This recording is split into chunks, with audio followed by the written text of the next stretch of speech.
Le 28 juin 2023, on apprenait la mise en garde à vue de Marie Garet, ancienne star de Secret Story sur TF1, arrêtée au volant sous l'emprise de stupéfiants. Plus d'un mois après les faits, elle est sortie du silence sur son compte Instagram, jouant la carte de la provocation. À la fin du mois de juin 2023, Marie Garet faisait parler d'elle pour de tristes raisons. À défaut de participer à une nouvelle émission télé, l'infirmière libérale était au cœur d'une affaire de drogue après un contrôle routier survenu dans le sud de la France.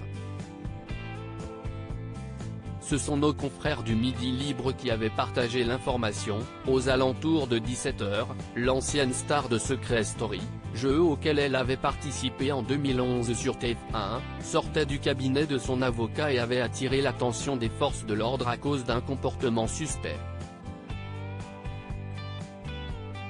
Le test s'était révélé positif et la grande blonde avait été placée en garde à vue. Quelques semaines après son jugement, Marie Garet, condamnée à 8 mois de prison avec sursis et à une mise à l'épreuve, a finalement donné de ses nouvelles sur son compte Instagram ce mercredi 9 août 2023. Uniquement unique, différemment différente, spécialement spéciale, socialement associable, incroyablement incroyable et j'en passe. A écrit l'ancienne victime de violences conjugales en légende d'un selfie sur lequel elle pose en bikini, un grand sourire aux lèvres. Parmi les hashtags, on peut également voir le mot vérité en anglais. Et de conclure, j'assume, si est-il essentiel. Une surprenante publication après sa récente condamnation, à laquelle les internautes n'ont pas pu réagir publiquement.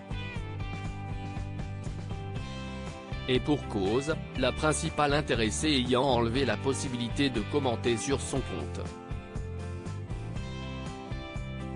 Un butin de 10 grammes de cocaïne et de ecstasy découvert chez elle durant sa garde à vue, l'ancienne star du petit écran et ex-compagne de Geoffrey avait avoué avoir consommé de la cocaïne.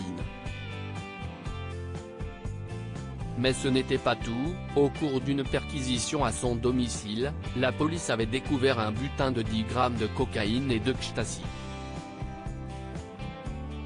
Selon son avocat, qu'elle avait donc rencontré le jour de son arrestation en juin, sa consommation de stupéfiants et son addiction seraient dues à une situation très difficile traversée par sa cliente depuis plusieurs mois. Elle se dit menacée de mort, ainsi que victime de tentatives de racket et de vol.